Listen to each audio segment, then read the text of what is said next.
اعوذ باللہ من الشیطان الرجیم بسم اللہ الرحمن الرحیم۔ عزیزان من، آج مئی 1980 کی 30 تاریخ ہے اور درس قرآن کریم کا آغاز سورہ فاطر کی آیت 24 سے ہو رہا ہے۔ 35/24 سابقہ آیات میں یہ کہا گیا تھا کہ تو کسی کو زبردستی بات سنا نہیں سکتا، بات اسی کے سننے میں آ سکتی ہے جو سننا چاہے۔ جو سننا ہی نہ چاہے اس تک بات تو پہنچائی تو جا سکتی ہے، لیکن تیرا فریضہ نہیں ہے کہ تو اس کو سنا بھی دے، ہدایت پہ لے بھی آئے۔ ان انت الا نذیر، تو سفر زندگی میں کاروان انسانیت کو راستے کے خطرات سے آگاہ کرنے والا ہے۔ اب اس کے بعد اس کا سننا نہ سننا، اس کے مطابق عمل کرنا نہ کرنا، یہ ان کا کام ہے، تمہاری ذمہ داری نہیں ہے۔ انا ارسلناک بالحق بشیرا و نذیر، بشیر و نذیر ہے رسول، تو ان ہدایات کے مطابق چلو گے، اس کا نتیجہ خوشگوار ہوگا، اس کی خلاف ورزی کرو گے تباہ ہو جاؤ گے۔ تمہارا کام تو یہ بتا دینا ہے ان لوگوں کو، زبردستی اس راستے پہ چلا دینا نہیں ہے۔ اور یہ چیز بھی کوئی نئی نہیں ہے کہ تو پہلی بار آیا ہے دنیا میں، انسانوں نے اس سے پہلے کسی ایسے نذیر اور بشیر کو دیکھا نہیں۔ وَإِن مِّن أُمَّةٍ إِلَّا خَلَا فِيهَا نَذِيرٌ، کوئی بھی قوم ایسی نہیں گزری کہ جس میں ہم نے اپنے رسول کو نہ بھیجا ہو اور اس نے انہیں خطرات سے آگاہ نہ کیا ہو۔ یہ موضوع اور ہے اور کسی دوسرے وقت میں تفصیل بیان کروں گا اس کی۔ یہ نہایت ضروری ہے کہ جب کسی سے بات پرس کی جائے کہ تم نے ایسا کیوں نہیں کیا، تمہیں اس کی سزا ملے گی، تو یہ لازمی ہے کہ پہلے اس کو بتا دیا جائے کہ اگر ایسا تم کرو گے تو یہ جرم ہوگا اور اس کی سزا ہوگی۔ اور اگر اسے یہ بتایا نہ جائے تو پھر اس سے مواخذہ نہیں کیا جا سکتا۔ دو چیزیں ضروری ہیں، ایک تو اس میں یہ سمجھنے کی صلاحیت ہو کہ یہ کیا کہہ رہا، اور دوسرے یہ کہ اس تک وہ بات پہنچا دی گئی ہو کہ اس کے خلاف کرو گے تو یہ ہوگا۔ یہ دو شرطیں پوری ہوتی ہیں تو پھر مواخذہ ہوتا ہے، پھر اس کے بعد نتائج مرتب ہوتے ہیں۔ تو اسی لیے ہر رسول کو نذیر اور بشیر کہہ کے پکارا گیا۔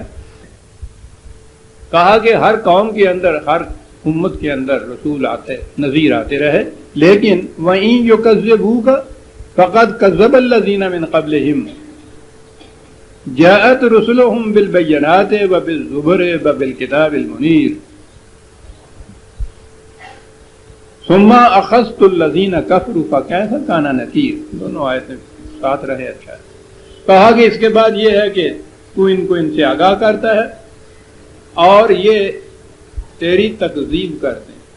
کہا کہ کوئی قوم ایسی نہیں گزری جس میں ہم نے اپنے رسول کو نہ بھیجا ہو، اور یہ بھی حقیقت ہے کہ کوئی قوم ایسی نہیں گزری جنہوں نے ان رسولوں کو جھٹلایا نہ ہے۔ اس لیے اگر یہ قوم تجھے بھی جھٹلا رہی ہے تو یہ کوئی نئی بات نہیں، نہ تو نیا رسول ہے، نہ ان کی طرف سے یہ رد عمل کوئی انوکھا ہے۔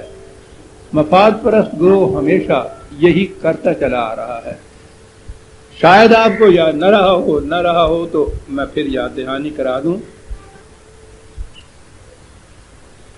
پہلے یہ آ چکا ہے، یہاں کہا گیا تھا نا، یہ فَإِن يُكَذِّبُوكَ کہ تمہارے یہ ہیں تیری تکذیب کرتے ہیں۔ وہاں کہا تھا کہ یہ تجھے جھوٹا نہیں کہتے، تیری صداقت کے، تیرے سچا ہونے کے تو یہ تیرے دعوی نبوت سے پہلے سے قائل چلے آ رہے ہیں۔ سارا عرب تمہیں امین اور صدیق کہہ رہا تھا، سچا، امانت دار۔ آج بھی تمہاری امانتوں کے متعلق، تمہاری صداقت کے متعلق انہیں کوئی شبہ نہیں، یہ تجھے جھوٹا نہیں کہتے، یہ تکذیب کرتے ہیں میرے دین کی، میرے قوانین کی تکذیب کرتے ہیں۔ کیا مانے؟ کسی سے کہا جائے کہ دیکھو بھائی شوگر کے مریض ہو، میٹھا نہ کھاؤ، بڑھ جائے گی، اور اس کے بعد موت ہو جائے گی، وہ کہا جاؤ جاؤ دیکھا ہوا ہے کچھ نہیں ہوتا، میں نے 20 مریضوں کو دیکھا، میں نے کئی دفعہ یہ کہا کہ دیکھا کچھ نہیں ہوتا۔ یہ جو چیز ہے نا کہ کسی کے متعلق یہ چیز کہنی کہ نہیں اس سے کچھ نہیں ہوگا، وہ کہتا ہے کہ اس کا ڈیفینٹ نتیجہ یہ نکلے گا، وہ کہتا ہے کہ نہیں کچھ نہیں ہوگا، یہ ہے تکذیب۔ اس کے اس دعوے کو جھوٹا کہنا کہ یہ غلط ہے، ایسا نہیں ہوگا، یہ تھی تکذیب دین جسے کہا جاتا تھا۔ وہ اس کہنے والے رسول کو جھوٹا نہیں کہتے تھے، کہتے یہ تھے کہ تم جو کہتے ہو کہ خدا کے اس قانون کی خلاف ورزی ہے، تم پہ تباہی آ جائے گی، یہ غلط ہے، ایسا نہیں ہوگا، ہم پہ تباہی نہیں آئے گی، ہم نے انتظامات کر رکھے ہیں۔ یہ ہے جسے تکذیب کہتے ہیں۔ ہماری کیفیت تو یہ ہے کہ قرآن کریم ہمارے لیے ہمارے پاس صرف تلاوت کے لیے رہ گیا ہے، یا ایصال ثواب کے لیے خدا واسطے تھے جیلما واسطے جوہراتا واسطے۔ قرآن میں جو کچھ آیا ہے وہ اور قوموں کے لیے تھا، کچھ یہودیوں کے لیے، کچھ عیسائیوں کے لیے، کچھ کفار کے لیے، کچھ قریش مکہ کے لیے۔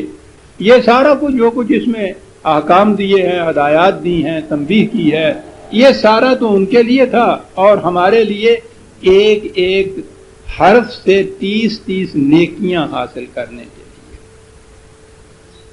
الف لام میم وہ لکھا ہے تفسیروں میں کہ یہ پڑھیے، تو کہا کہ یہ ایک حرف نہیں ہے، 3 ہیں الف لام میم، اس لیے حساب کی روح سے 30 نیکیاں۔ تو یہ تو ہمارے لیے تو یہ صرف اس مقصد کے لیے رہ گیا ہوا ہے۔ کبھی کھڑے ہو کے سوچا نہیں کہ ہمارے لیے بھی کچھ ہے، اور اگر یہ سوچا جائے تو یا تو پھر یہ کیفیت ہو کہ اس کے ایک لفظ کی خلاف ورزی نہ کرنے کی جرت کی جائے، اور یا پھر یہ ہے کہ اسے پڑھنا بھی وہ چھوڑ دے۔ اگر یہ کھڑے ہو کے سوچیں کہیں کہ کیا کہہ رہا ہے۔ تکذیب دین، ہمارے نزدیک یہ آیتیں بے شمار مقامات پر یہ آیتیں آئی، امم سابقہ کے لیے تھی، پہلی قوموں کے لیے تھی، قریش کے لیے تھی، حضور کے زمانے کے مخاطبین کے لیے تھی، اس کے بعد یہ سارا قصہ ختم ہو گیا اور قرآن رہ گیا ہمارے لیے تلاوت کو، یہ باتیں انہی کے لیے رہ گئی۔ تکذیب دین وہ کیا کرتے تھے، ہم کرتے ہیں تکذیب۔ تکذیب کیا مانے؟ رسول کی رسالت پہ ایمان، قرآن کے من جانب اللہ ہونے پر ایمان۔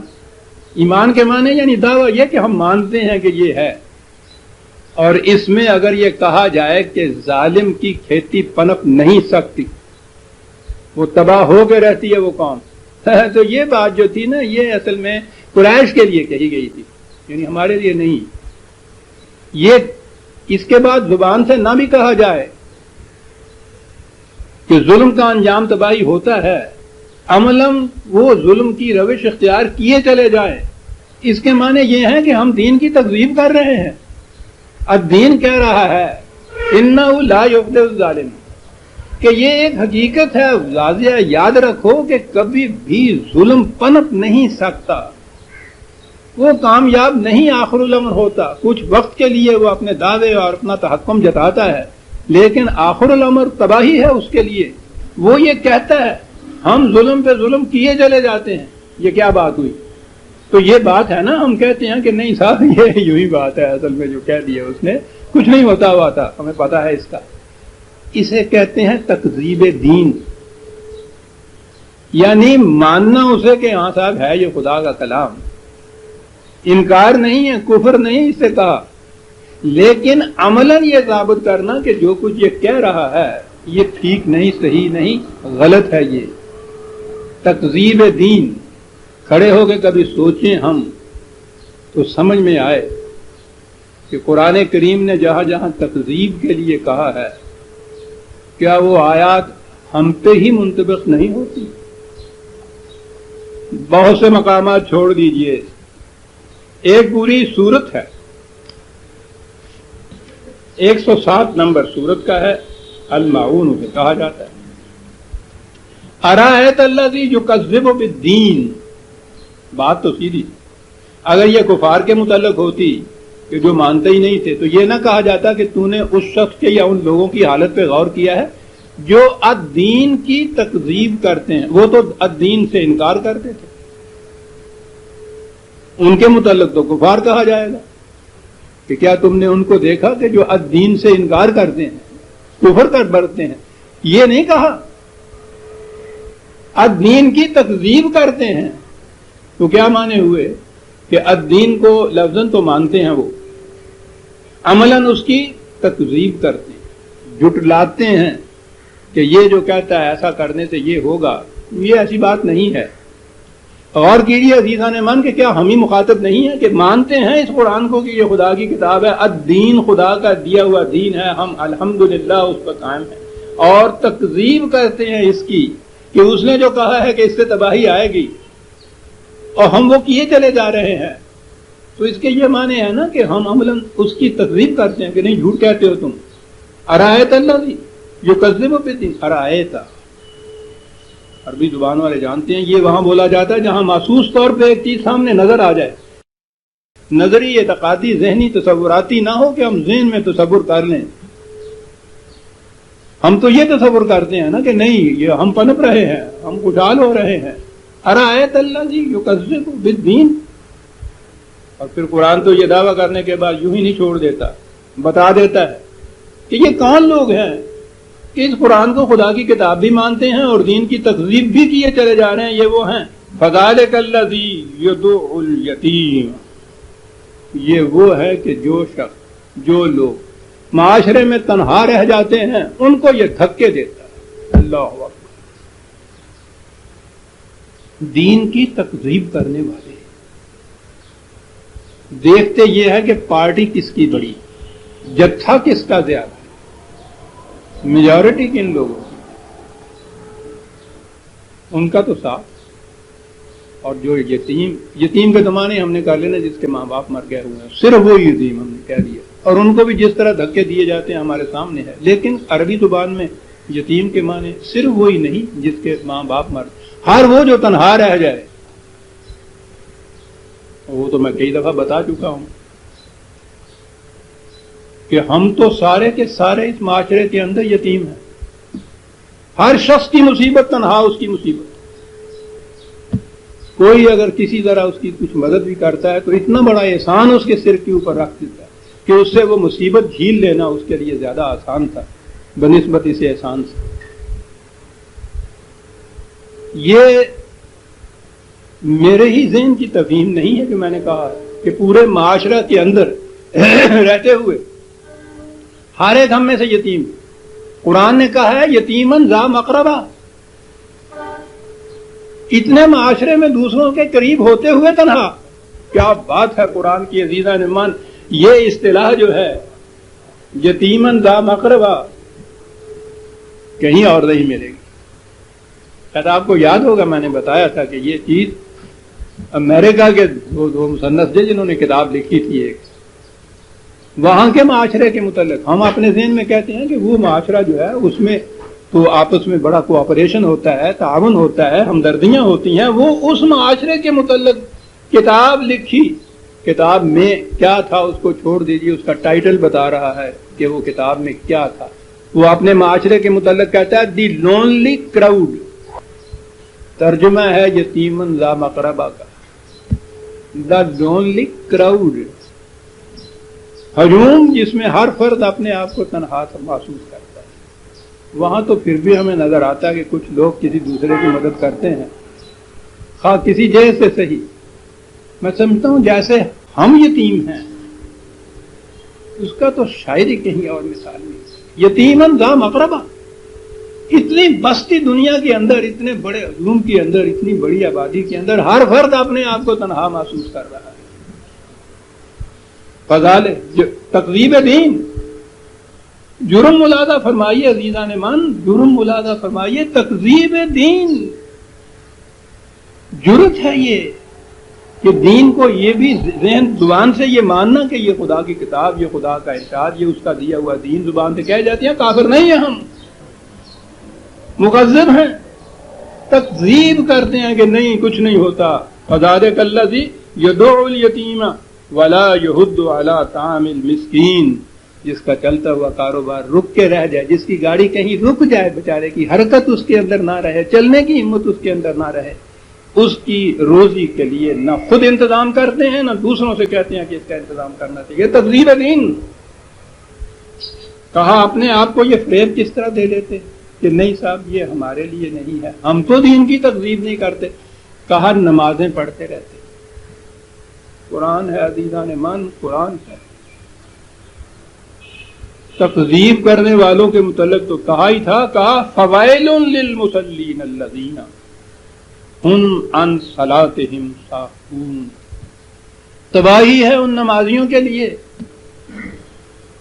جو نماز کا مقصد، غرض اور غائب جو ہے اس کو پسے پش ڈالے ہوئے ہیں، اس پہ نگاہ ہی نہیں ان کی کہ اس کا مقصد کیا تھا صلاۃ کا، صلاۃ کس چیز کو سمجھے ہوئے ہیں.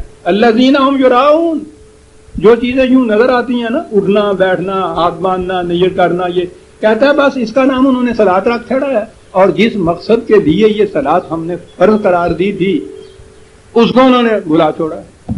تباہی ہے ان نمازیوں کے لیے. للمصلین، تکذیب دین کون کرتا ہے؟ یہ ہے عنوان. صلاۃ کا انہوں نے ایک غائب بتائی تھی،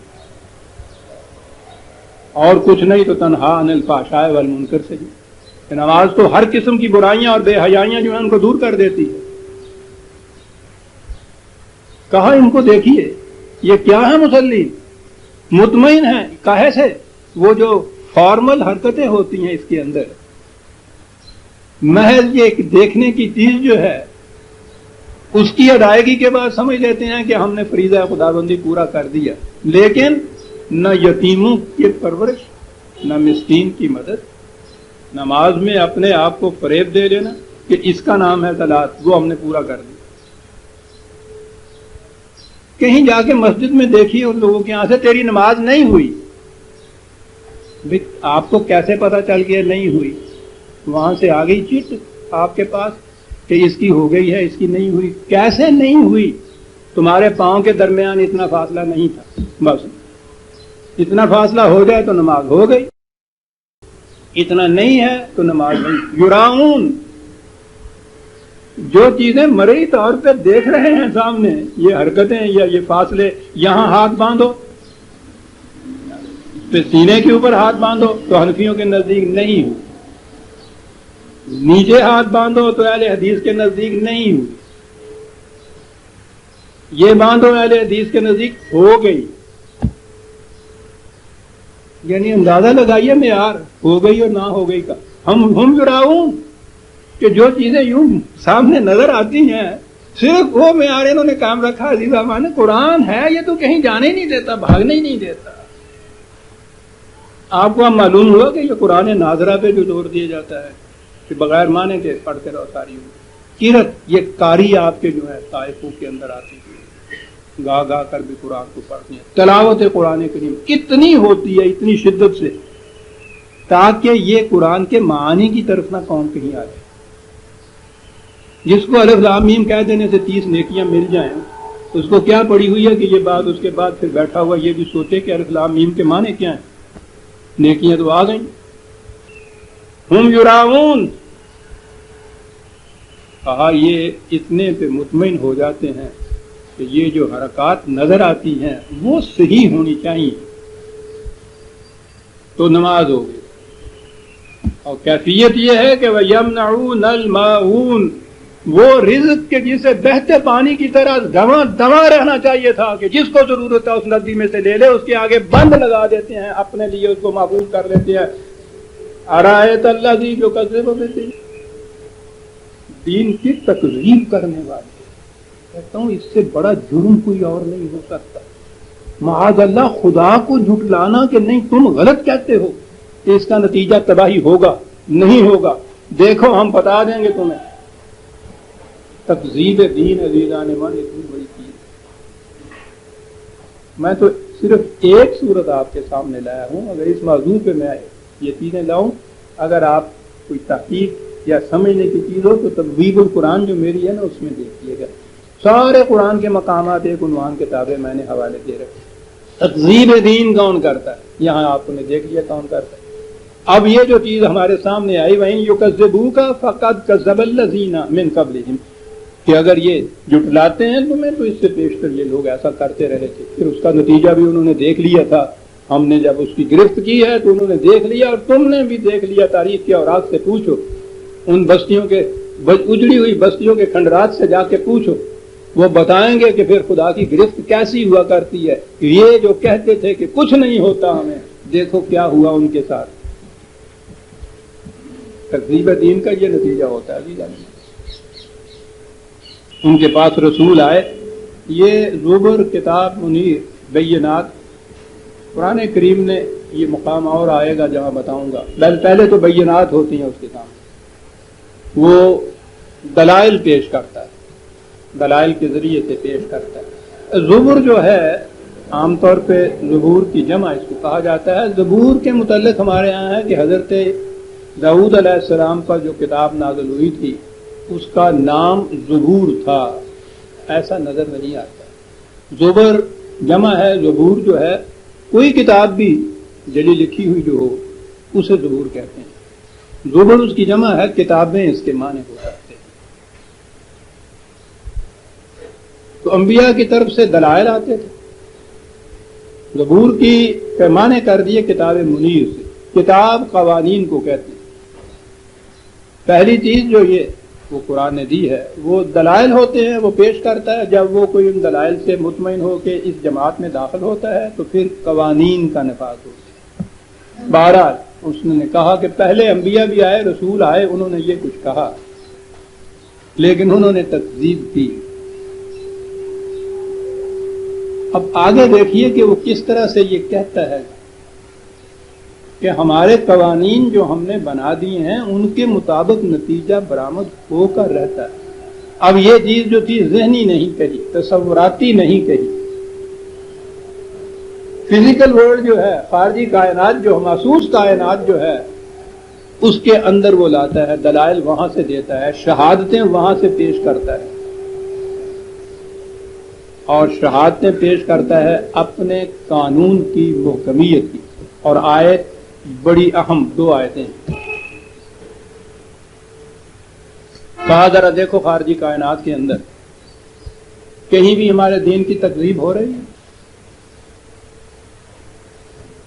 جب سمندر سے کے پانی کے متعلق یہ دین ہے کہ سورج کی کرنیں اس پہ پڑیں گی تو اس حرارت سے وہ پانی بھاپ بن کر اوپر اٹھ جائے گا.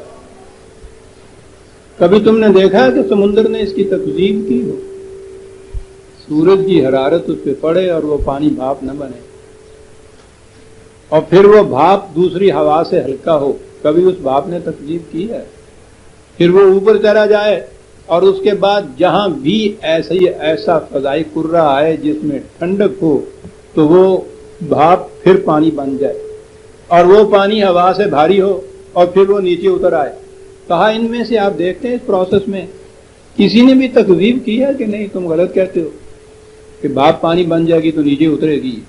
ایسے نہیں ہو سکتا. وہ پانی کے قطرے رہیں، تکذیب کریں دین. دیکھتے ہیں تکذیب کیا ہوتی ہے پھر. کہا یہ ایسا نہیں ہوتا. الم تر ان اللہ انزل من السماء ماء فاخرجنا به ثمرات مختلفا الوانها. کیا باتیں ایسا دیکھتے ہو دین کی صداقت کیسے ہوتی ہے. پانی بارش برستا ہے، پہلے تو زمین کی صلاحیت، ہر زمین پہ یکساں بارش ہوتی ہے. کوئی زمین ایسی بنجر ہوتی ہے کہ اس میں سے کچھ بھی نہیں اگتا. پانی میں اگانے کی صلاحیت تھی لیکن اس کے لیے ایک تعاون کی ضرورت تھی کہ زمین بھی نیچے صالح ہو جس میں اگنے کی صلاحیت ہو.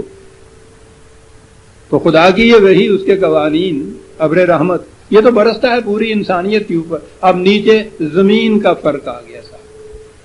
ہمارے جیسی زمین شور کے اوپر یہ برستا ہے تو اول تو کہیں اگتا ہی کچھ نہیں. یہ اگتا بھی ہے جو برسات جڑے پد بہڑے تو کھمبیاں اگدیاں ہے. اور اسی زمین صالح سے وہ کہتا ہے ثمرات مختلف الوان. کہا پھر یہ دیکھو تو صحیح، وہی پانی وہی زمین ہے، ذرا سے اس بیج کا فرق ہوتا ہے نا جسے ایمان کہا جاتا ہے. کس قدر مختلف قسم کے پھل، ذرائعتیں، یہ ساری چیزیں اس میں سے اگتی چلی جاتی ہیں. یہ حصہ جو تھا یہ تو ایگریکلچر کے متعلق کہہ لیجیے، بایولوجی کے، زوالوجی کے متعلق کہہ لیجیے. میں اس لیے یہ کہہ رہا ہوں کہ ابھی بات آئی ہے کہ میں نے یہ کیوں کہا ہے کہ ایگریکلچر ہے، زراعت ہے، بایولوجی ہے، اس لیے کہ وہ تو ذکر ان چیزوں کا کرتا. اگلا ٹکڑا ہے وَمِنَ الْجِبَالِ جُدَدٌ بِيضٌ وَحُمُرٌ مُخْتَلِفٌ أَلْوَانُهَا وَغَرَابِيبُ سُودٌ. کہا ان کو چھوڑ دیجئے، یہ تو روزوں میں بارش برستی ہے، نظر آ جاتا ہے اگتا ہوا اس کے اندر سے. جاؤ پہاڑوں کی طرف، ان کی چٹانوں کو دیکھو. عزیزان من، ہم کیا دیکھیں؟ یہاں بھی جو اس سائنس کے طالب علم یا اس سائنس کو جاننے والے ہیں، پوچھو وہ پہاڑوں کی چٹانوں میں جا کے کیا کیا پڑھتے ہیں. ہمیں تو یوں ہی ایک چٹان سی نظر آتی ہے، اس میں مختلف طبقات ہوتے ہیں ان کے اندر. ان طبقات سے ان کی عمر کا پتہ چلتا ہے، ان کی خاصیتوں کا پتہ چلتا ہے. یہ ایک بہت بڑا علم ہے، معنی کا نہیں، بلکہ جو باہر کھڑی ہوئی چٹانیں ہوتی ہیں ان کے متعلق بڑی تحقیق ہوتی ہے. قرآن کریم 1400 سال پہلے جب کسی کے ذہن میں بھی نہیں ہو سکتا کہ یہ پہاڑوں کی چٹانیں بھی اس قابل ہیں کہ وہاں دیکھا جائے کہ الدین کس طرح سے کار فرما ہوتا ہے. الدین کہتا ہے ان کو دیکھو، تم تو یوں ہی دیکھتے ہو کہ کچھ ان میں سے سفید ہیں، کچھ سرخ ہیں، کچھ کالے بجانگ ہیں، تم تو اتنا ہی دیکھتے ہو. آگے ایک لفظ آتا ہے، وہ آئے گا تو میں عرض کروں گا کیا کہا.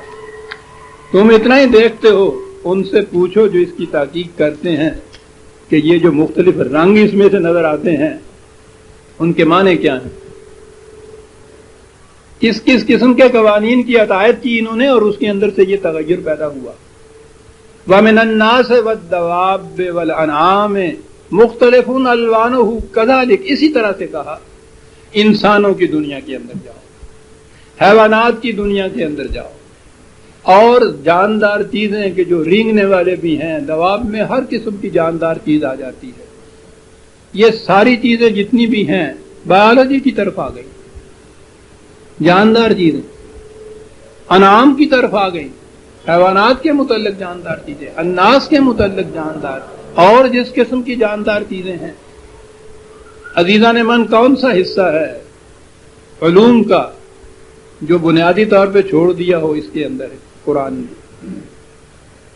بارش کے متعلق، زمین کے متعلق، زراعت کے متعلق، پہاڑوں کے چٹانوں کے متعلق، انسانوں کے متعلق، انعام کے متعلق، دیگر جاندار اشیاء کے متعلق، تمام چیزوں کے متعلق.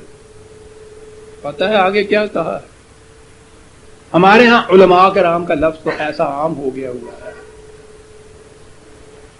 کسی بات کے متعلق انہوں نے پوچھی ہم سے کہ علماء کا یہ فیصلہ ہے، اب اس کے بعد کسی اور کا کوئی فیصلہ قابل قبول نہیں، علماء کا فیصلہ ہے.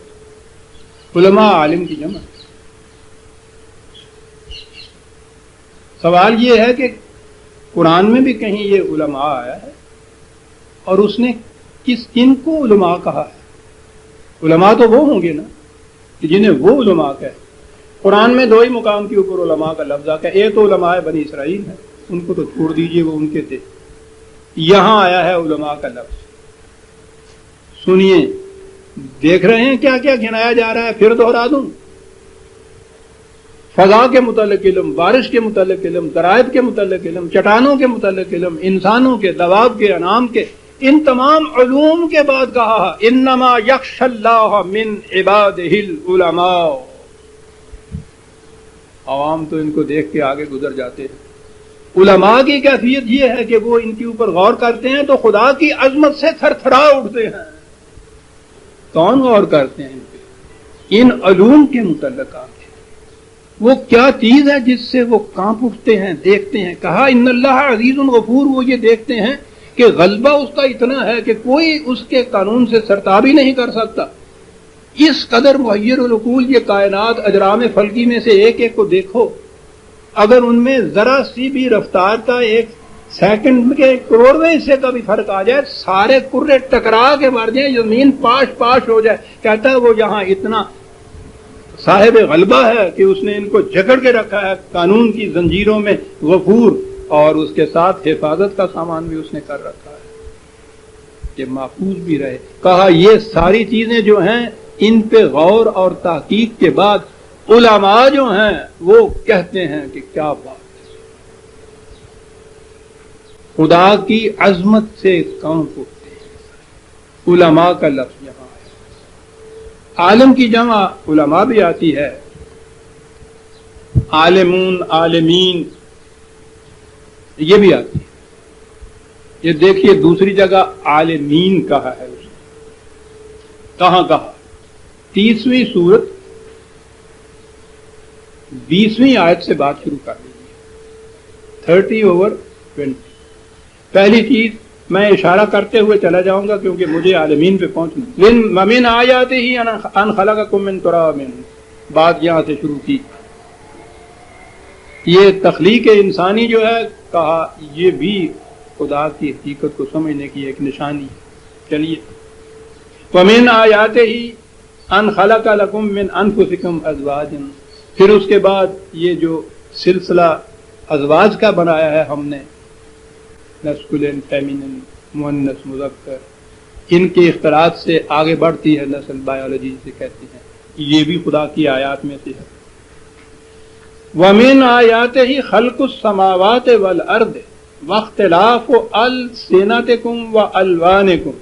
اور پھر یہ بھی تخلیق ارض و سما، انسانوں کی دنیا میں زبانوں کا اور رنگوں کا اختلاف. ادھر وہ علوم میں نے جو گرائے تھے پہلے، یہ سورہ فاطر کے، ان کو پہلے سامنے رکھی. اس کی لسٹ میں ان کو بھی اضافہ کر لیجیے. تخلیق انسانی، اس کے بعد یہ جنسیات، اس کے بعد تخلیق ارض و سما، اس کے بعد اختلاف السنہ و الوان. یعنی ہم لوگوں کو تو چونکہ کبھی اس طرف ہم آتے ہی نہیں ہیں، اس سے تو ہم گن لیتے ہیں حرفوں کو کہ کتنی نیکیوں کا ثواب ملا. ان سے پوچھو یہ اختلاف السنہ کے اوپر جو یورپ کے محققین نے تحقیق کی ہے کہ زبانوں کا اختلاف جو ہے وہ کتنی بڑی سائنس ہے اور کس طرح سے اختلاف ہوتا ہے. الوان، یہ مختلف ریسز جتنی بھی ہیں، نسلیں جتنی بھی ہیں، مختلف رنگ جو ہیں، ان کے پیچھے کیا کیا قوانین کار فرما ہیں. ان لوگوں نے جو تحقیق اس کے اوپر کی ہے عزیزان من، پوچھو نہیں، انسائکلوپیڈیا لکھتی ہیں ان چیزوں کے اوپر. قرآن کہتا ہے کہ ان کے اندر بھی نشانیاں ہیں ہمارے حقیقت تک پہنچنے کی. اور آگے ہے ان فی ذالک لآیات للعالمین. ان میں تو عالم، وہی عالم کی جمع عالمین، علماء، ان کے لیے غور و فکر کی نشانیاں ہیں. انہیں کہا لقوم یتفکرون، جو قوم غور و فکر سے کام لیتی ہے. لقوم یعقلون، جو قوم عقل اور علم سے کام لیتی ہے. لقوم یسمعون، جو سماعت و بصارت سے کام لیتی ہے. یہ ہیں عالمین، یہ ہیں جن کو ان ہماری نشانیوں میں حقیقت نظر آتی ہے. عزیزان من، آپ غور کیجئے کہ علماء اور عالم جو قرآن نے کس کو پکارا؟ آج کی زبان میں سائنٹسٹ اس کا ترجمہ نہیں، اور کیا ترجمہ ہوتا؟ لیکن ہمارے علماء تو علماء کرام ہیں نا. سائنٹسٹ تو علماء کرام نہیں ہوتا. جی ہاں، انہیں پہلے ان کا علماء جو ہے نا، پہلے ان کی بات سن لیجیے. کوئی مسئلہ، کوئی معاملہ پیش ہو، بجائے اس کے کہ کہیں وہ صاحب علم کسی سے پوچھے، کسی سائنسدان سے پوچھیں، اس فن کا جو عالم ہے اس سے متعلق پوچھیں، وہ سب سے پہلے اپنے ہاں اپنے حجروں میں اسے لے جاتے ہیں. شریعت حقہ کا اس کے متعلق کیا فیصلہ ہے؟ حرام ہے یا حلال ہے؟ آج بہت بڑی ایک نعمت ہے، آنکھوں کا عطیہ دیتے ہیں مرنے والا. وہ آنکھ جس میں بینائی ہوتی، وہ فوراً ہی ایک طریقے سے اندھے کی آنکھ میں جو بینائی ختم ہو چکی وہاں لگا دیتے ہیں، وہ دیکھنے لگ جاتا ہے. میں کہتا ہوں اس سے بڑی خدا کی رحمت اور کیا ہوگی؟ اندھے نابینا دیکھنے لگ جائے اور اس کا کچھ نہ جائے. جو مر رہا ہے اس نے مرنے کے بعد آنکھ کیا کرنی؟ جہاں باقی جسم کے حصے کو کیڑوں نے کھا جانا ہے وہاں وہ آنکھ بھی ختم ہو جانی، اس کا کچھ نہیں جاتا. یہاں ایک اندھے کو بینائی مل جاتی ہے. عزیزان من، مجھ سے نہ پوچھو، قرآن سے پوچھو. وہ کہتا ہے کہ دیکھنے والا اور اندھا کبھی دونوں برابر نہیں ہو سکتے. وہ بینائی اس کو مل جاتی ہے. دنیا میں اس کی دھوم مچ گئی ہے اس علم کی. سب سے بڑا کافر ملک سیلون جو ہے، انہوں نے اپنے ہاں بینک بنا رکھا ہے، آئی بینک. سب سے زیادہ ان کے ہاں وہ لوگ آئی اپنی ڈونیٹ کرتے ہیں. وہ مختلف دنیا کے علاقوں میں جہاں یہ بینک نہیں ہے، جہاں شریعت زیادہ زوردار ہے، وہ ان کو سپلائی کرتے ہیں. وہ وہاں سے آنکھ بھیجتے ہیں. یہاں وہ آنکھ بجائے اس کے کہ ڈاکٹر کے کلینک میں پہنچے، فتویٰ گاہ میں پہنچ جاتی ہے.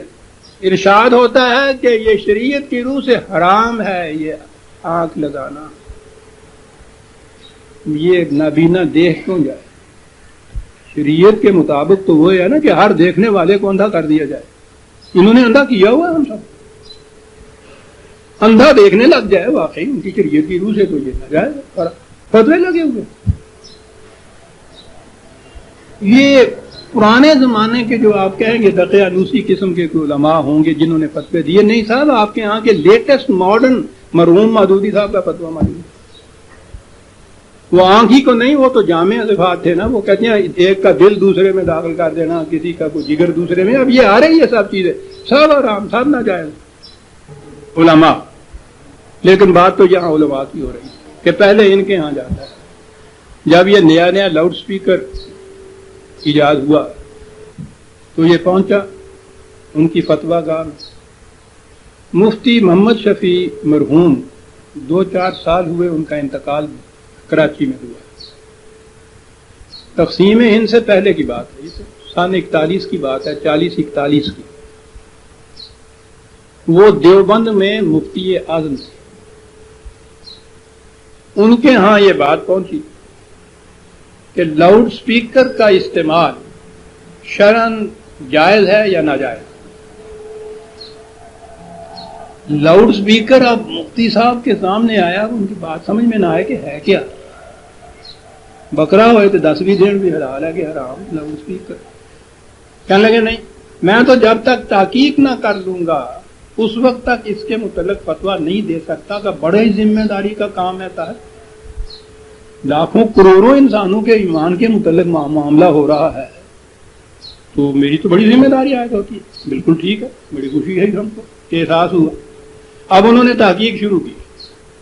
انہوں نے ایک رسالہ لکھا. اس رسالے کا نام ہے البدائع المفیدہ فی حکم الصنائع الجدیدہ. جی، لاؤڈ سپیکر کے متعلق فیصلہ ہو رہا ہے. اسے جتنے بڑے لاؤڈ سپیکر میں جی جائے پڑھ کے دیکھیے، حرام جو سمجھ میں آ جائے آپ. یہ ہے اس رسالے کا نام.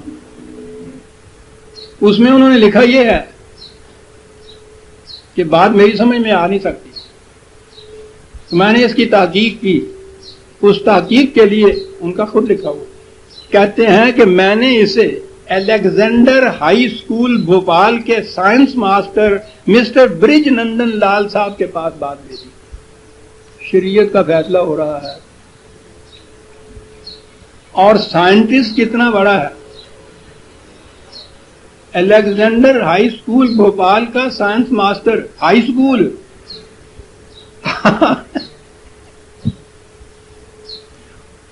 وہ بھی ایک ریاست میں، اس کا سائنس ماسٹر اس کے پاس بھیجا. انہوں نے اس کا جواب بھیجا. جواب سے پہلے یہ سن لیجیے کہ اس قسم کے محقق جو تھے گاؤں میں وہ ہوتے ہیں، ان کو لال بجکڑ کہتے تھے.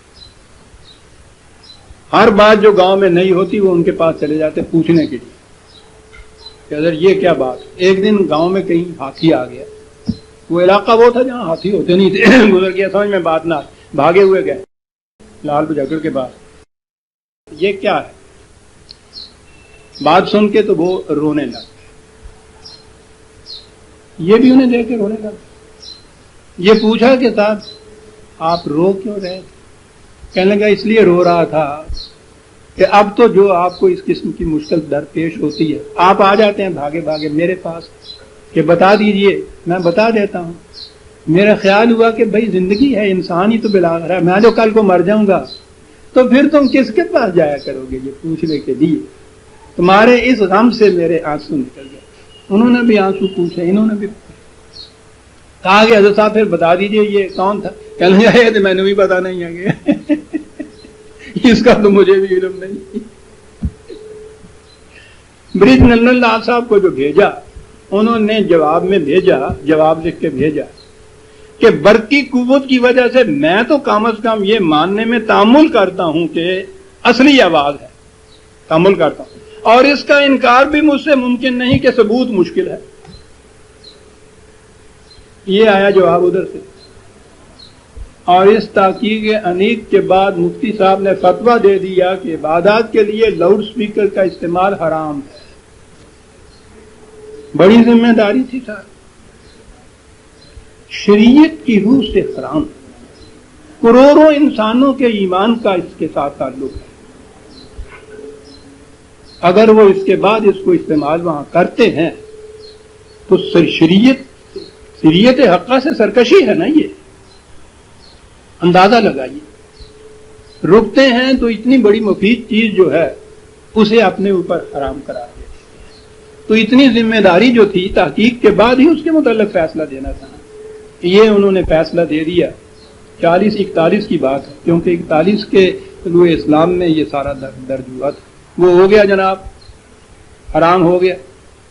اب ہر مسجد میں ایک لاؤڈ سپیکر نہیں. گلی کی مسجد، اتنی سی مسجد، 4 لاؤڈ سپیکر اس کے اوپر لگے ہوئے ہیں. نمازوں میں، عیدوں میں، عید کے خطبوں کے اندر، جمعے کے خطبوں کے اندر، نماز کے اندر امام کے سامنے کھڑا ہوتا ہے. یہ انہی مفتی صاحب کے بھی سامنے یہی کچھ ہوتا ہے. وہ کراچی تشریف لے آئے تھے، اب تو وہ مرحوم ہو چکے ہیں.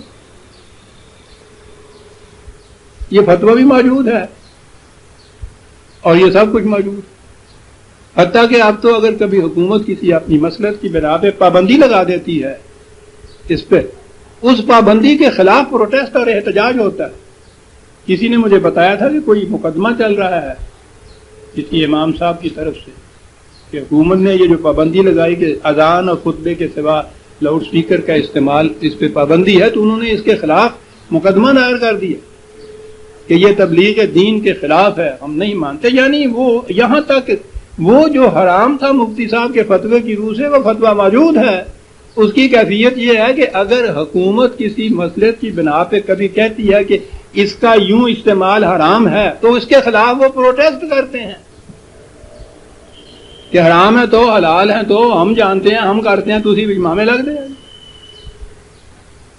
اسی کے متعلق انہیں کہہ رہے ہیں کہ تمہیں اس سے کیا. کوئی محمل نشین کیوں شاد یا ناشاد ہوتا ہے، وہ بارے کیس خود اٹھتا ہے، خود برباد ہوتا ہے. یہ علماء حضرات، آپ کو پتا ہے کہ علماء کیسے بنتے ہیں. یہ آج کی بات نہیں. 1972 میں ایک جائزہ لیا تھا. یہاں کے ایک حافظ نظر محمد صاحب ہیں، انہوں نے اسلامی دارالعلوموں کا اور مکتبوں کا، مدرسوں کا کچھ جائزہ لیا تھا. یہ 1972 کی بات ہے. کتاب اتنی موٹی انہوں نے شائع کی تھی، بڑی محنت کی ہے انہوں نے اس کو.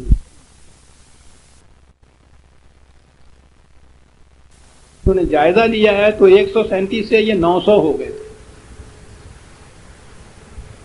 اور اس زمانے میں ان میں 45,000 طلباء تعلیم حاصل کرتے ہیں. 72 میں 45,000، اور ان میں سے ہر سال جتنے پاس ہو کے باہر نکلتے ہیں تو آپ کو معلوم ہے. معاش کے اعتبار سے ایک وقت کی روٹی کمانے کا بھی ان کے پاس کوئی ڈھنگ نہیں ہوتا، کوئی ہنر ہی نہیں ہوتا. مسجد کی امامت و خطابت ہی تو ہوتی، مسجدوں میں پہلے امام خطیب موجود ہوتی. آپ کیا کریں گے؟ ایک نئی مسجد بنانی ہوگی نا، ایک نیا مدرسہ کھولنا ہوگا.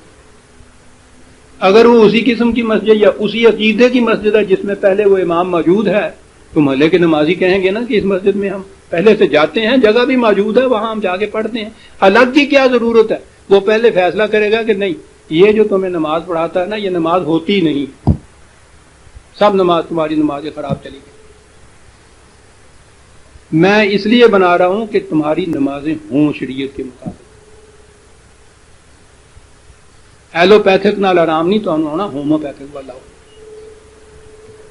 وہ اپنی ایک مسجد کھڑی کر دیتا. وہ جو ہر سال نکلتے چلے آتے ہیں اس میں غور کرنے کی چیز ہے عزیزہ نے من، مجھے ان کے خلاف کچھ بات نہیں، قوم کا یہ مسئلہ ہے.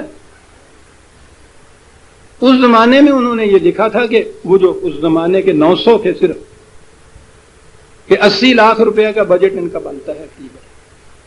اب آج دیکھ لیجئے کہ کیا صورت اس کی ہوتی. 9 سال کا کورس ہوتا ہے اس میں،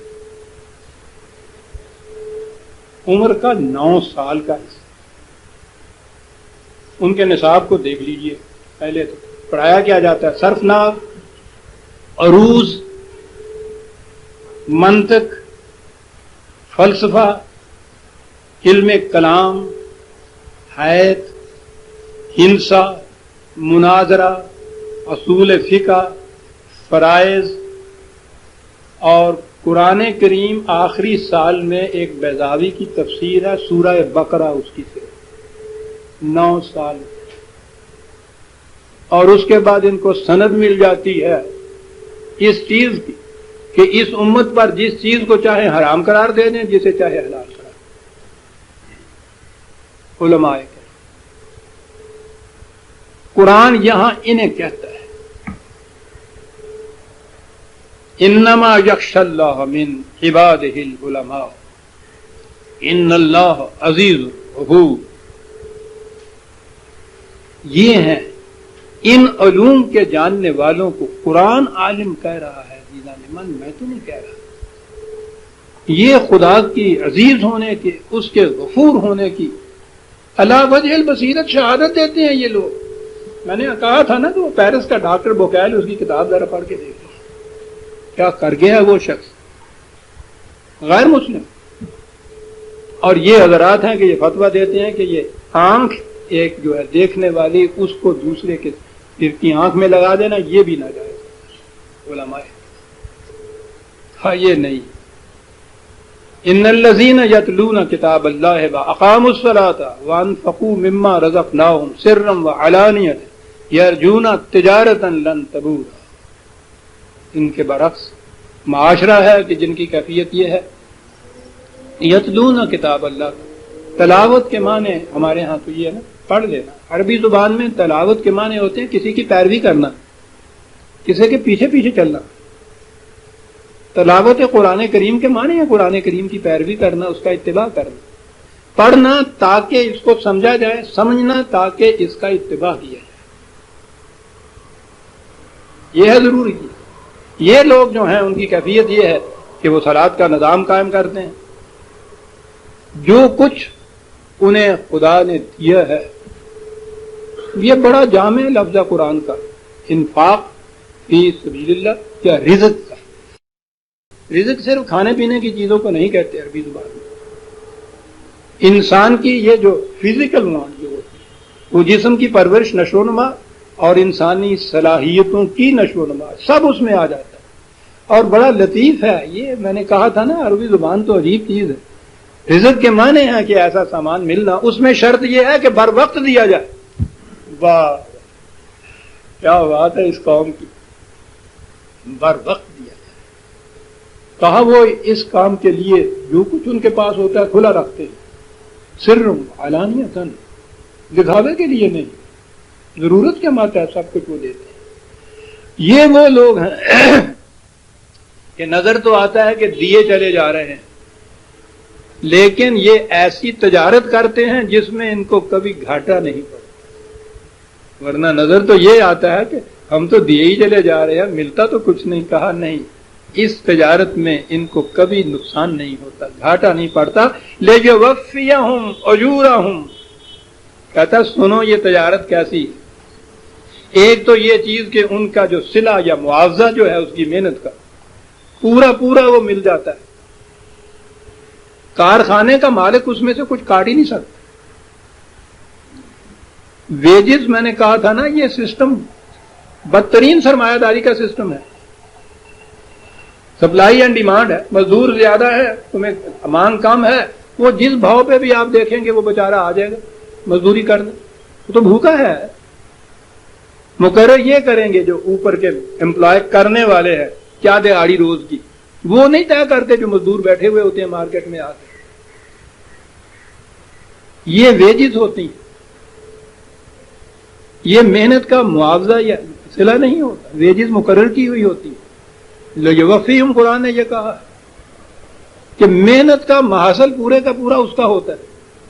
ایک تو محنت کا محصل ہو گیا اور اس کے ہے وَيَزِيدَهُم مِّن فَضْلِهِ، اگر اس میں بھی اس کی ضروریات پوری نہ ہوتی ہوں تو پھر اور بھی زیادہ دے دیا جاتا ہے.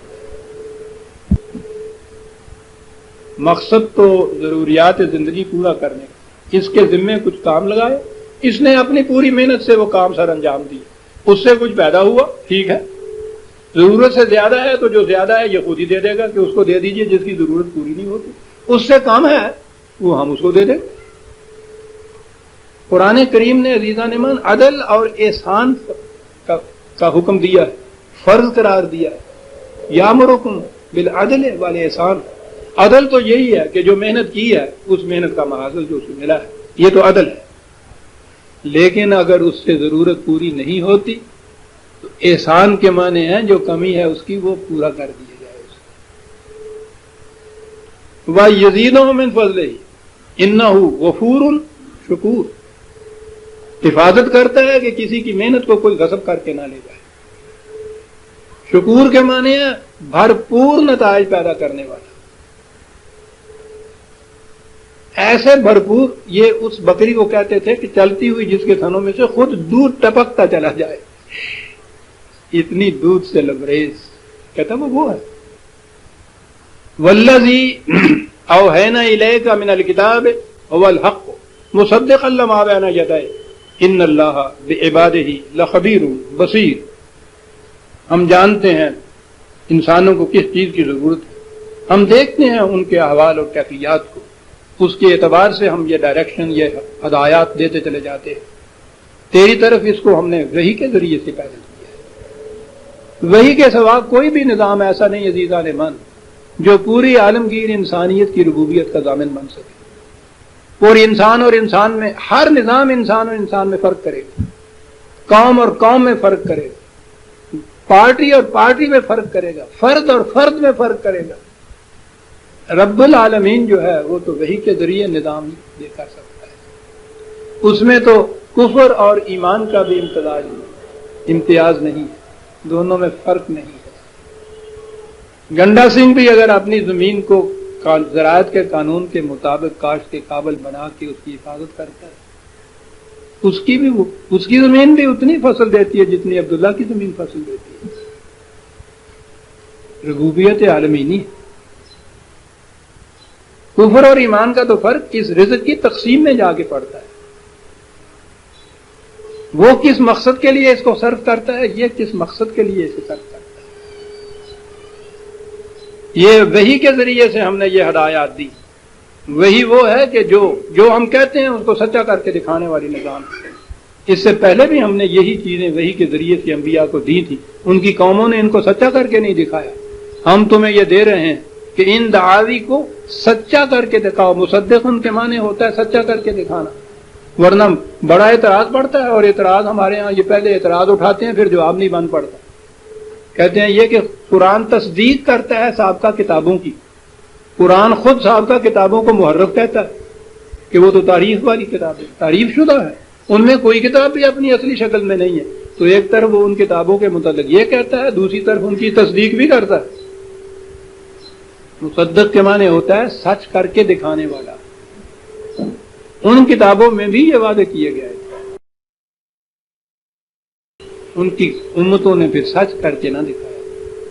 ہم نے دیا اس لیے کہ سچ کر کے دکھاؤ.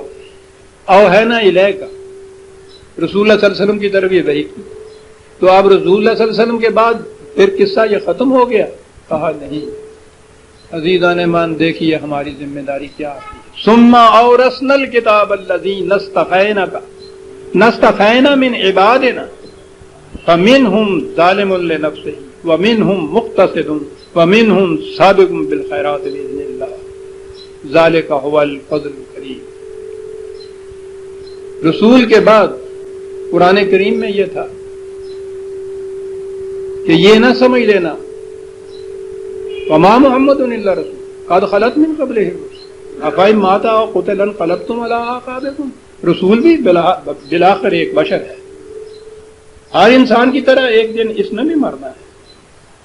اگر کل کو یہ مر جائے یا قتل کر دیا جائے تو تم یہ سمجھو گے کہ دین تو اس کی شخصیت کے ساتھ وابستہ تھا، وہ نہیں رہا، دین ختم ہو گیا، تو کیا تم یہ سمجھ لو گے اس کے بعد تو نبی بھی دوسرا نہیں آنا، اور تم سمجھ لو کہ دین اس کے بعد ختم ہو گیا؟ تو بس بھائی یہ 23 سال کے بعد قصہ ختم، قیامت تک نہ کوئی رسول آنا ہے نہ دین کا قیام ہونا ہے، تو بس معاملہ ختم ہو گیا. کہنے لگے قطن نہیں، دین کے نظام کو رسول کی ذات کے ساتھ تعلق نہیں تھا، اس نے بھی قائم کیا، چلایا. اس کے بعد اس کی امت جو ہے، اس کے متبعین جو ہیں وہ چلائیں. اور قرآن نے کہا کہ رسول کے بعد اے رسول تیری طرف تو ہم نے وحی کیا، تو وحی تو رسول کی طرف ہوئی ہے، وحی بعد میں نہیں ہوئی. اس کتاب کا وارث بنا دیا ہم نے اس امت کو. بہت بڑا لفظ ان کے لیے بھی ہے، اصطفینا من عبادنا، اپنے بندوں میں سے جنہیں ہم نے منتخب کر دیا. اصطفینا بہت بڑا لفظ. نبی اکرم صلی اللہ علیہ وسلم کے متعلق ہم مصطفیٰ کہتے ہیں نا، وہ یہیں سے لفظ برگزیدہ، انتخاب کیا ہوا، چن لیا ہوا کسی مقصد کے لیے. تو وہ تو ذات اشرف تھی. یہاں پوری امت کے متعلق جنہیں وارث کتاب بنایا گیا ہے، ریزا رحمان وارث بنایا ہے کتاب کا اس امت کو، اور اس امت کو چنا گیا ہے اس مقصد کے لیے، منتخب کیا گیا ہے. وَكَذَلِكَ جَعَلْنَاكُمْ أُمَّةً وَسَطًا لِتَكُونُوا شُهَدَاءَ عَلَى النَّاسِ. ہم نے تمہیں ایک بین الاقوامی قوم بنایا ہے تاکہ تم تمام اقوام عالم کے اعمال پہ نگرانی کرو کہ کون زیادہ حق و عدالت سے ادھر ادھر بھٹک رہا. اورثنا الکتاب الذین اصطفینا من عبادنا. لیکن وہیں یہ بتا دیے کہ پھر اس امت کی حالت کیا ہو جانی ہے. ان میں کچھ تو سابق بالخیرات، اور آگے بڑھ جانے والے، سب سے آگے جانے والے، پائنیئر کیے صدر اول میں جو. اس کے بعد مختصر، کچھ بین چلنے والے. یہ صورت بعد میں درمیان میں پیدا ہونے والی. اور اس کے بعد فمنہم ظالم لنفسہ، پھر اس کے بعد وہ جو اپنے آپ پر ظلم کرنے والے، بظاہر سمجھنے والے کہ دوسروں پر ظلم کیا جا رہا ہے، ظالم لنفسہ، اپنے آپ پہ ظلم. قرآن نے تو ہمارے متعلق پہلے یہ بات کہہ دی کہ ہم کس کیٹیگری میں آ رہے ہیں، ظالم لنفسہ. اور وہ جو ہے سابقون بالخیرات، السابقون الاولون قرآن کہتا ہے، السابقون السابقون قرآن کہتا ہے، سابقون الاولون کہتا ہے. پائنیئر، آگے بڑھنے والے، وہ صدر اول کے مومن، جماعت صحابہ، محمد رسول اللہ والذین معہ والے جو تھے، ان کے متعلق کہا ہے ذالک هو الفضل الکبیر. یہ وہ لوگ ہیں کہ جن کے اوپر خدا کی طرف سے وہ فضل، جو ابھی کہا تھا نا کہ محنت سے بھی زیادہ ہم دیتے ہیں. دوسری جگہ ہے کہ وہاں جنت کے متعلق کہ وہاں ہر چیز تمہاری خواہشات اور آرزوؤں کے مطابق ہوگی.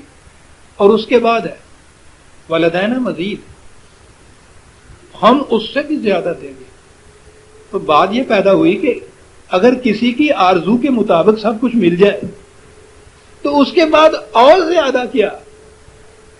ہمارے تو منتہا یہ ہے نا ہمارا کہ ہماری آرزو پوری ہو جائے، اس سے بعد تو باقی کچھ نہیں بچتا. تو یہ وہاں تھا کہ پھر اور زیادہ کیا. کہا کہ تمہارا محدود دماغ، تمہارا محدود دل، تمہارے محدود تقاضے، تمہاری محدود آرزویں، تم تو مانگ اتنا سکتے، تمہارا پیالہ ہی چھوٹا ہے، ہماری بخشش کے پیالے بڑے زیادہ ہیں. ہاں تمہاری آرزو سے بھی زیادہ، کیونکہ تمہاری آرزو بڑی محدود ہوگی. ہم جانتے ہیں بچے کی آرزو، وہ تو اتنے کھلونے سے بہل جاتا ہے. ہم اس کے لیے لاتے ہیں نا کہ جوتا بھی اور بوٹ بھی اور کپڑا بھی اور پھر اور چیزیں نشو و نما کی، اس کی آرزو تو کھلونے سے پوری ہو جاتی. تو کہا تم اور تمہاری آرزویں تو بڑی محدود ہیں. ہمیں پتا ہے تمہیں اور کس کس چیز کی ضرورت ہے، ہم وہ بھی دیتے ہیں. اور جہاں آرزوئیں کچلی جائیں، یا تو پیدا ہی نہ ہوں، اور پیدا اگر ہوں تو ناپختہ رہ جائیں اور اس کے بعد ختم ہو جائیں. یہ کس قسم کی ربوبیت ہے؟ فضل الکبیر. جنات عدن يدخلونها يحلون فيها من أساور من ذهب واللؤلؤ واللباسهم فيها حرير. میں نے عرض کیا تھا قرآن کریم میں اگر آخرت کی جنت ہے تو اس کا بیان سارا تمثیلی ہے، سمبولکل، میٹافوریکل، استعارات کے ذریعے سے سمجھایا گیا ہے، کیونکہ اس دنیا کی زندگی کے متعلق ہم اپنے شعور کی موجودہ سطح پر کچھ سمجھ نہیں سکتے. وہ فزیکل نہیں ہے ہماری طرح، مثال کے ذریعے سمجھایا جا سکتا ہے. لیکن وہ جنت تو اس زندگی میں، اس دنیا کے اندر بھی شروع ہو جاتی ہے. یہ جو قرآن نے اپنا نظام بتایا ہے وہ نظام ایک جنت نظام ہے. اس نظام کے اندر جس زمانے میں نزول قرآن ہوا، عربوں کے سامنے ایران کی سلطنت ان کی تہذیب تھی. جیسے آج کل ہم تہذیب فرنگ کو اپنا معیار بنائے ہوئے ہوتے ہیں نا، وہاں کی ہر شے ہمارے نزدیک کچھ معیار یا منتہا یا معراج ہوتی ہے. وہ عربوں کے نزدیک ایران کی تھی، اور وہ تہذیب بھی ہزاروں سالوں کے اوپر منتہا کی ہوئی تہذیب تھی.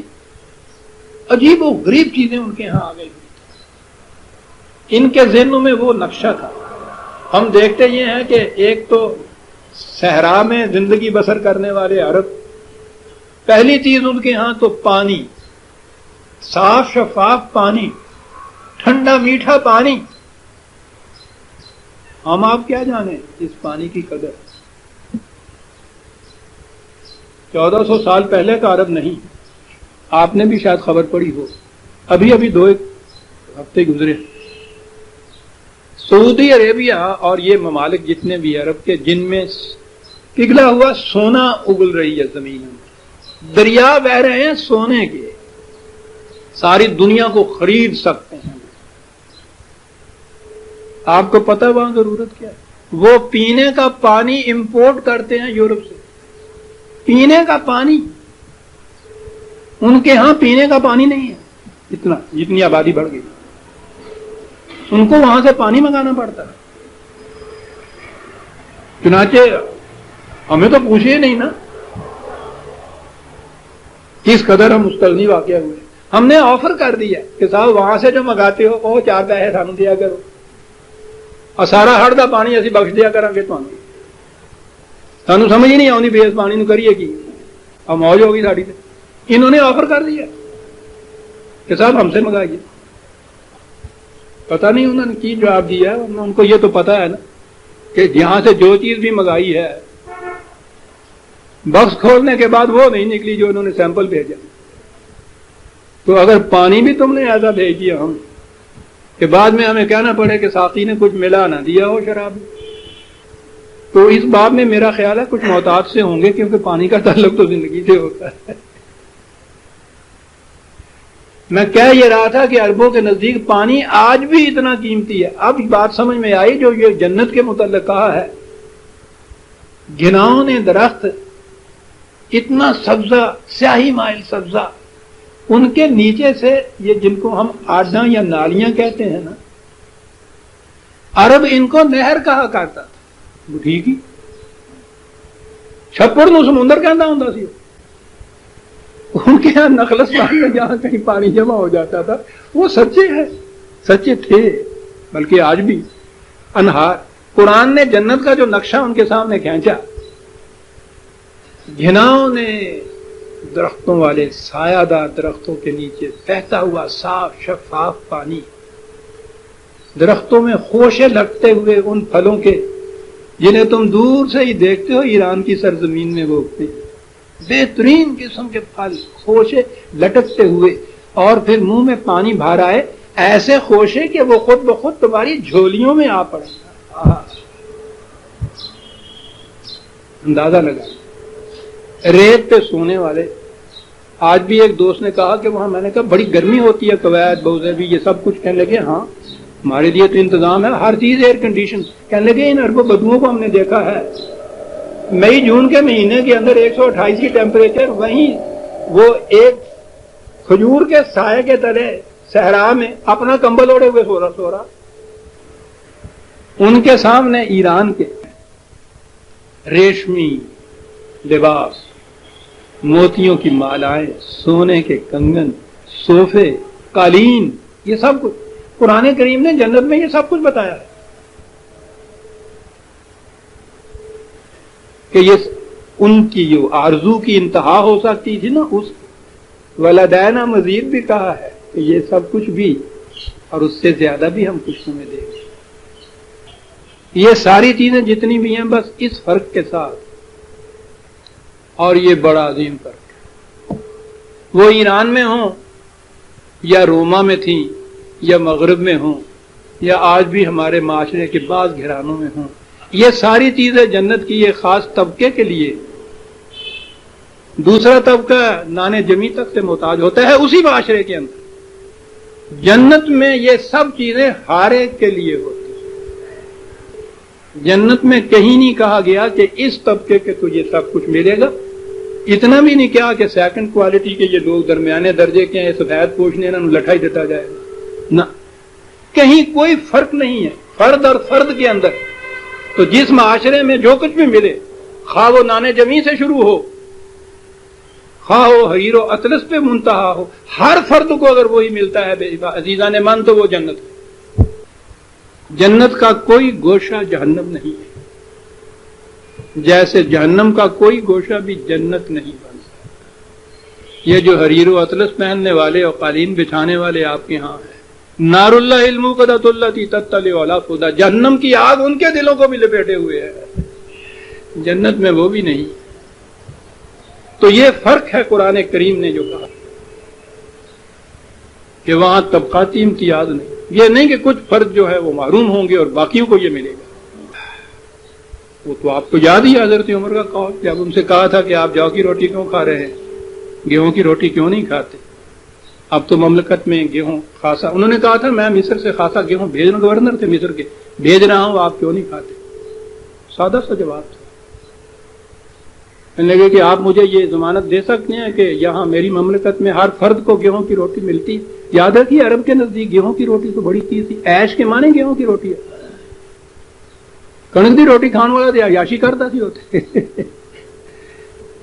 تو کہنے لگے اس کی آپ گارنٹی دیتے ہیں کہ فرد کے مملکت کے ہر فرد کو گیہوں کی روٹی مل جاتی ہے؟ دیکھیے اس کی ضمانت تو نہیں میں بھیجتا، میں یہاں بھیج رہا ہوں اتنا زیادہ. کہنے لگا مجھے آج اس کا اطمینان ہے کہ مملکت کا ہر فرد جو کی روٹی کھا سکتا ہے. جس دن مجھے یہ اطمینان ہو گیا کہ سارے فرد گیہوں کی روٹی کھاتے ہیں، اس کے بعد میں آخر بندہ ہوں گا جو گیہوں کی روٹی کھاؤں گا. یہ ہے جنت. خواہ جو کی روٹی کیوں نہ ملے، عمر کو بھی ملے اور وہ بھیڑ چلانے والے بدو کو بھی ملے.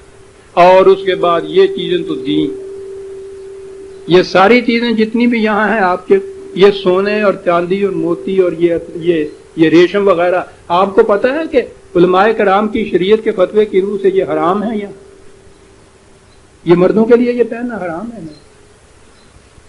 اب عورتوں کی بھی باری آ رہی ہے، یعنی یہ مردوں کے لیے حرام ہے. تو یہ جس جنت میں یہ سب چیزیں ہوں گی تو وہاں یہ سارے معاذ اللہ حرام ہی پہنتے، یہ حرام تھا.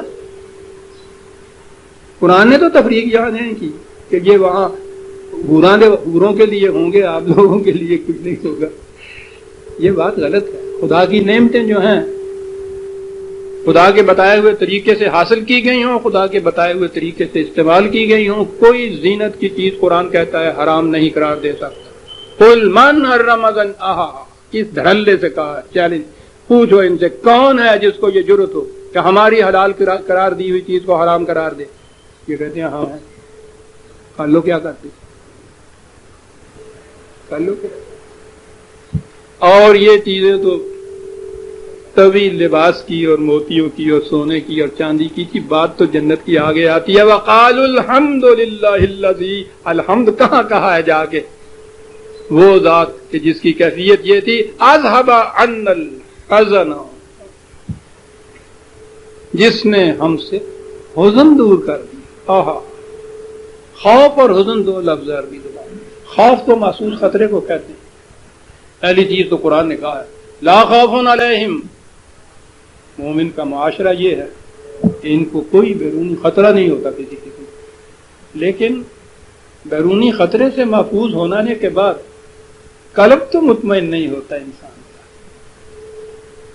حزن کہتے ہیں اس قسم کی دل گرفتگی، افسردگی، آزردگی، دل کی بے چینی کی جس کا بظاہر سبب نہ کوئی معلوم ہو، لیکن دل ہے کہ گھٹا ہے، وہ خود تسکین خاطر کر رہے ہیں مگر دل ہے کہ بیٹھا جا رہا ہے۔ کیوں بیٹھا جا رہا ہے یہ تو مجھے بھی معلوم نہیں، یہ معلوم نہیں۔ اتنا ہی جانتا ہوں کہ ہے کوئی بات آج ہونے کو، کہا کیسے پتا چل گیا؟ جی بہت چاہتا ہے رونے کو، یہ جو بلا سبب رونے کو جی چاہتا ہے نا، جس کا سبب معلوم نہیں ہو، اور سبب آپ کو پتا کیا ہوتا ہے؟ معاشرے کے اندر بے چینی، اضطراب اور بے اطمینانی اتنی پھیلی ہوئی ہوتی ہے کہ انکانشیسلی، غیر شعوری طور پر ہمارے دلوں کے اندر وہ چیز جاگزیں ہو گئی ہوئی ہوتی ہے۔ شعوری طور پر کوئی خطرے کی بات نہ بھی ہو تو انکانشیسلی اندر سے ہمارا دل گھٹا ہوا ہوتا ہے کسی معہوم خطرے کے، پتہ نہیں کیا ہو جائے۔ یہ غم جو ہیں ہے تو وہ شعر غزل کا ہی، لیکن بڑا ہی دل گداز ہے۔ کہاں تک میری غم خاری، کہاں تک میری ہمدردی، ہزاروں غم ہیں انجانے ستاروں تم تو سو جاؤ۔ آہا، کس درداگی کیفیت سے اس نے یہ کہا ہے، ستاروں تم تو سو جاؤ۔ کہاں تک میری غم خاری، کہاں تک میری ہمدردی، ہزاروں غم ہیں انجانے، اسے حزن کہتے ہیں۔ الحمد کہا ہے اس مقام پہ جہاں کہا ہے کہ خطرات اور یہ بھوک اور یہ چیزیں مٹائی دی تھی آپ نے، شکریہ آپ کا، لیکن حمدیت کی سزاوار تیری ذات یہ ہے کہ ہمارے دلوں کے اندر جو انجانے غم ہوتے تھے تم نے ان کو بھی دور کر دیا۔ یہ جنت ہے عزیزان، ان ربنا لغفور شکور للذی احلنا دار المقامۃ من فضلہ لا یمسنا فیہا نصب ولا یمسنا فیہا لغوب۔ یہ حزن دور کرنے والا رب غفور، حفاظت کا سامان بہم پہنچانے والا، خطرات سے مامون، غفور، شکور، بھرپور نتائج دینے والا، محنت کسی کی محنت غصب نہیں ہوتی، سلب نہیں ہوتی، شکور ہے۔ وہ ذات کہ جس نے ہمیں دارالاقامہ، یہاں لفظ ٹھہرنے کے لیے ایک ایسا مقام دیا، محفوظ بھی ہے، شکور بھی ہے۔ خدا کے فضل سے کوئی ایسا مقام مل جانا عزیزان من جہاں انسانوں کو یا اس امت کو یا قوم کو حفاظت نصیب ہو جائے، اللہ نے اس کو بھی اپنا فضل قرار دیا۔ یہ بہت بڑا فضل تھا ہم پہ جو پاکستان کا خطہ زمین ہمیں مل گیا تھا، دارالمقامہ تھا صرف یہ۔ پوچھو ہندوستان میں رہ جانے والے مسلمانوں پہ کیا بیت رہی ہے آج۔ اس کے بعد یہ اس خطہ زمین کو ہم جنت بنا لیتے یا جہنم بنا لیتے، یہ تو ہمارے ہاتھوں کی بات ہے۔ وہ بنی بنائی ہوئی جنت بنا بنایا ہوا جہنم نہیں دیتا، دارالمقامہ تو دے دیتا ہے۔ اور دارالمقامہ من فضلہ ہی، ہماری کسی کاریگری کا نتیجہ نہیں تھا۔ ایک مرد مومن تھا جس نے اس کا تصور کیا خدا کے قانون کے راستے، ایک دوسرا مرد مومن تھا کہ جس نے اس تصور کو ایک عملاً خطہ زمین حاصل کر کے ہمیں دے دیا۔ یہ سارا من فضلہ ہی ہوا۔ ایک جسے چیچی کہتے ہیں، چھنگلی کے قطرہ خون بہائے بغیر اتنی بڑی مملکت، تاریخ میں اس کی مثال نہیں ملتی عزیزان من، تاریخ میں مثال نہیں ملتی۔ اس مقصد کے لیے کوئی ایک فرد ایک دن کے لیے جیل میں نہیں گیا تھا۔ یہ جو یہاں ہمارے یہاں پنجاب میں اس زمانے میں یہ ہوا تھا، وہ تو یہاں کا لوکل تھا، ایک پالیٹکس کا قصہ، ورنہ اس تاریخ پاکستان کے لیے قائد اعظم کی طرف سے جو اسکیم ایک فرد نہیں ہے، اس کے بغیر اتنی بڑی مملکت من فضل ہی دارالمقامہ قرآن نے کہا، لیکن اس کا جو اس دارالمقامہ کو جو جنت بنایا جاتا ہے اس جنت کے اندر آگے پھر اس جنت کی دو خصوصیات بتائی. لا یمسنا فیہا نصب لا یمسنا فیہا لغوب. کیا بات ہے عربی زبان کی. نصب لغوب. نصب کہتے ہیں جگر پاش مشقتوں کے بعد کچھ حاصل ہو. محنت تو اور چیز ہے، مشقت اور چیز ہے، جس سے کلیجہ شک ہو جاتا ہے. کہا اس میں سے سامان رزق حاصل کرنے کے لیے بھی جگر پاش مشقتیں نہیں. عزیزان من پورا پاکستان یا پورا مغربی پاکستان تو چھوڑ دیجئے، یہ خطہ جس کے اندر ہم بستے ہیں جسے پنجاب کہتے ہیں، کسی دن بیٹھ کے سوچئے گا کہ کیا کیا کچھ نہیں اس خطے کے اندر سے میسر آ سکتا. نصب نہیں اس کے لیے، جگر پاش مشقت محنت کرنی پڑتی ہے. اور اگلی بات یہ تو فزیکل ہے نا، لیبر جسمانی مشقت. ولا یمسنا فیہا لغوب. لغوب کہتے ہیں ذہنی نفسیاتی تکان. کیا بات ہے قرآن. نہ فزیکل ایگزرشن اتنی کہ جو جگر پاش ہو جائے، نہ نفسیاتی سائیکولوجیکل تکان جس کو کہتے ہیں، افسردگی جس کو کہتے ہیں، نہ وہ اس دارالمقامہ کے اندر ہے. کہا ہے یہ چیز ہے جو تو نے ہم کو دے دی، یہ وہاں میسر آتی ہے اس جنت کے اندر. جو خدا کے دین کی تکذیب نہیں کرتے، جو اس پہ ایمان رکھتے ہیں کہ جو کچھ اس نے کہا ہے برحق، اس کا نتیجہ یہ نکل کے رہے گا. یہ ہے جو اس کا نتیجہ بتایا. اور میں سمجھتا ہوں وقت ہو گیا ہے. سورہ فاطر کی آیت 35 تک ہم آ گئے. 36 سے ہم آئندہ درس ملیں گے. ربنا تقبل منا انک انت السمیع العلیم. شکریہ.